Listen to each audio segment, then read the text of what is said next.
Groupie ass niggas go and cook it up.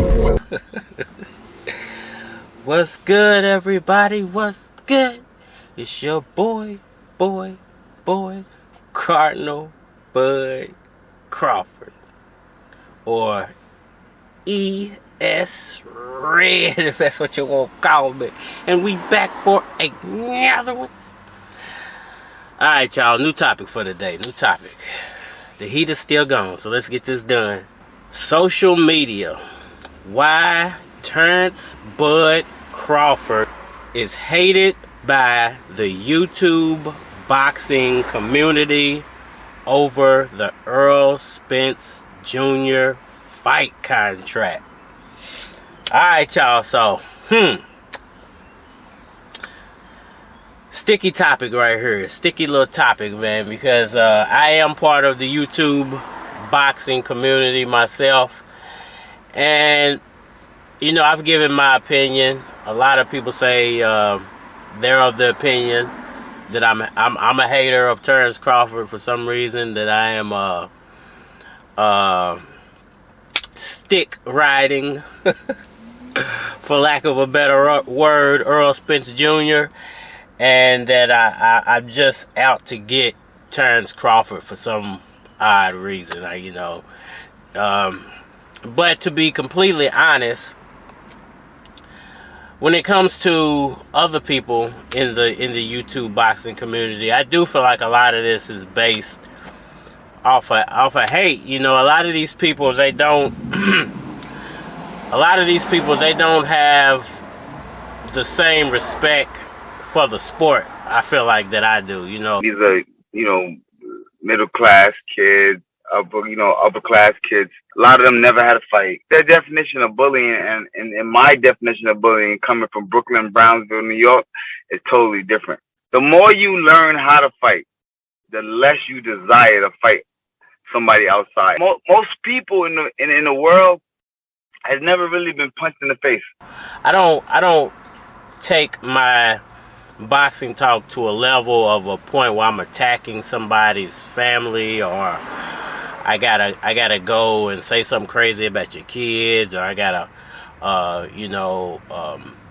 break down the whole history of why you're not the upper echelon of boxers. To me, you know, it doesn't go that deep. But I think a lot of other boxing channels, nobody to be specific, I'm not gonna call out no names here, but a lot of other boxing channels, they make a good living off of talking about boxing. You know, I don't really make any money off of my videos, so my viewpoints are not swayed in one direction or the other. It's solely based on how I feel about a certain fighter, how much I've watched a certain fighter, how their skill sets grab me, how I gravitate toward a certain fighter. It's never based off I'm doing this simply for money and for views and clicks. You know, a lot of time my opinions are not of the norm. My opinions, they're not a lot of times what the masses want to hear, because I feel like I tell the truth about boxing. I feel like there's so many other opposing viewpoints that I like to give the opposite viewpoint, so the whole spectrum can be seen when it comes to a certain fight or a certain fighter. And you know, certain channels, they have to push certain narratives to keep their audiences engaged with the content. And you know, that's no shade to them. Fake rematch clause that they're saying Terence Crawford is asking for. And who I mean by they? It can become a situation to where when they start pushing their rhetoric or their narrative or their, conversational pieces, that it becomes a little attacky. And especially when you're dealing with a violent sport like boxing, when you start talking about fighters, it can become personal to them, because in their heart of heart, they'll beat the crap out of you and not even think twice about it. But the problem for that the problem with that is if they attack you, you know, you can sue them because they're, you know, number one, that, you know, I think there are laws surrounding, you know, professional fighters and street fighting with people because your hands can be certified as weapons once you hit that professional level. And a lot of these guys, these YouTube bloggers, they're baiting these people into responding to them. And it's crazy to see that boxers are actually responding to social media personalities now. You know, when I first started, there was a lot of people that actually followed, you know, the type of boxing talk that I was doing, but it wasn't a lot of people. It wasn't a lot of boxers actually responding to the boxing talk. I think it's crazy now that the boxers are actually seeing these videos, and maybe they're not actually seeing them personally. Maybe their teams are seeing them, personal family members are seeing them, and they're becoming emotional about some of the stuff that's being said and shown about them, and they're actually responding to a lot of it now. And when I first started, it was nothing like this. It was a lot more fanfare. It was mostly fan based. You know, now the fan interaction has gone down, and the entertainment interaction has gone up. And what I mean by that is, like, we're here to entertain the public and give our viewpoints and try to inform the public. But now it's like, it's more of, you know, the information is starting to be gone from the videos, and it's more the entertainment factor. They're just trying to entertain you, trying to keep you engaged, trying to get you to engage with the content. And you might say something or do something in the midst of entertainment that in the real world, in public, in street life, it might get you punched in the face. It might get you smacked in the mouth. It might get you drug up and down the street by a group of guys. Most people in the world has never really been punched in the face. And especially when you're dealing with some boxers, you know, you just never know. And I think it's crazy. I think it's crazy that a social media personality can have that type of influence over an entertainer, you know, to have them basically responding to something that's really beneath them. But, you know, why is there so much hate specifically for Terence Crawford? Listen, Terence Crawford has put himself in an awkward position.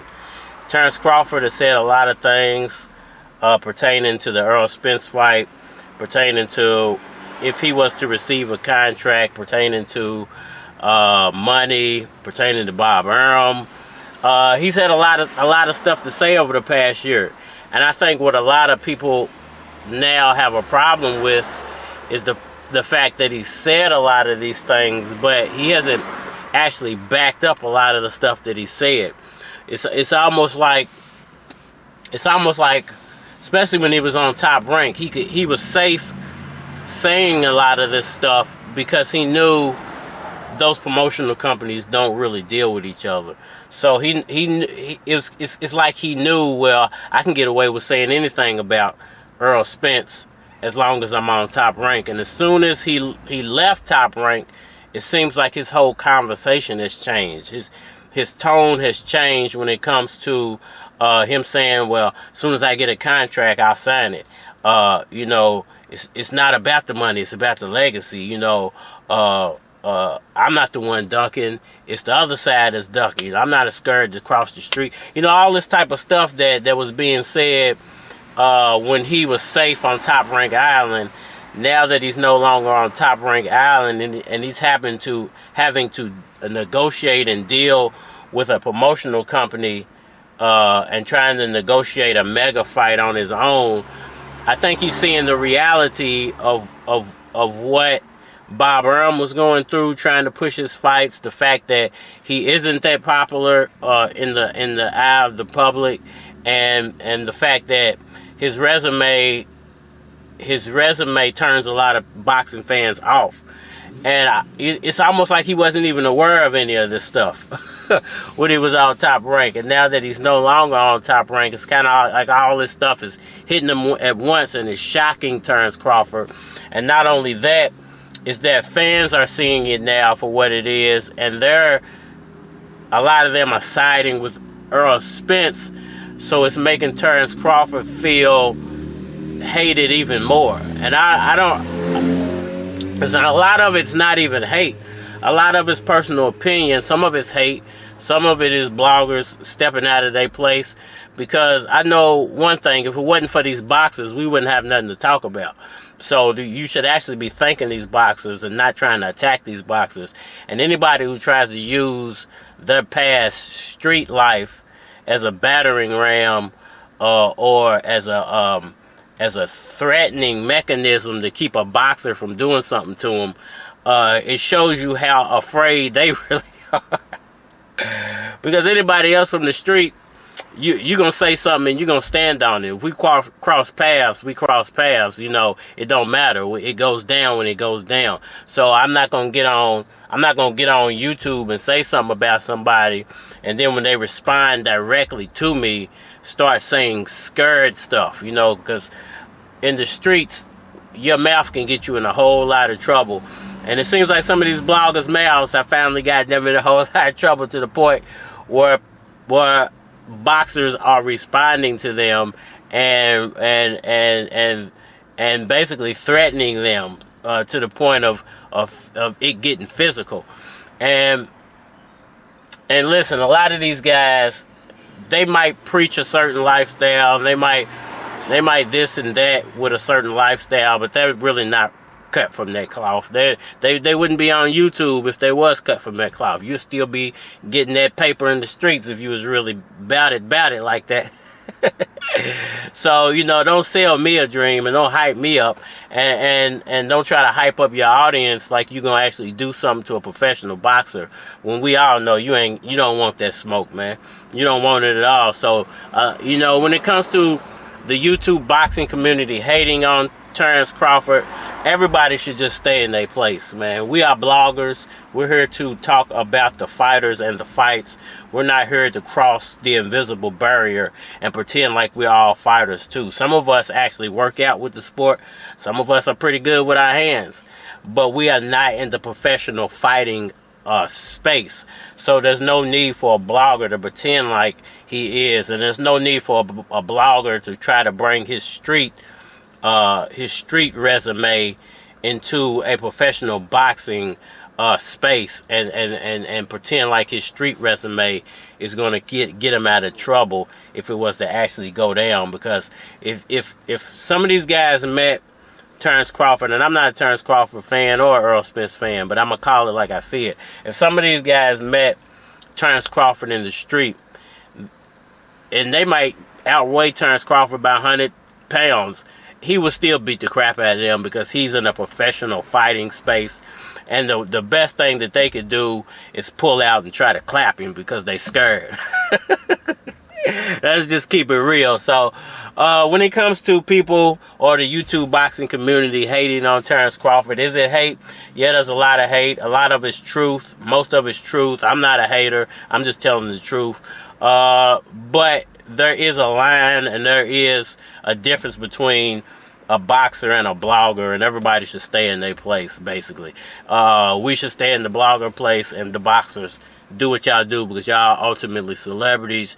Your hands are weapons, and it's no need for you to get upset about something a blogger has ever said, because they're never going to address you face to face and do it with the same energy that they had on YouTube, Facebook, Snapgram, whatever your platform of choice is. Y'all hit that like button for me, man. Sure. Let me know what y'all think about this topic. What do y'all think? Is social media and the YouTube boxing community specifically hating on Terence Bud Crawford? Are they just telling the truth, man? Definitely leave your comment down below. It's your boy Cardinal Bud Crawford, or E.S. Red, if that's what you want to call me. I think that's it for now. I'm done rambling. Yeah, that's it for now. So Hit me up on all social media platforms, Facebook, Instagram, YouTube. You're more than likely to get a response on YouTube than any of the other social media platforms. So if you want a response, make sure you hit me up over there. And we are out of here. I don't do lanes, keep these fuck niggas out my six.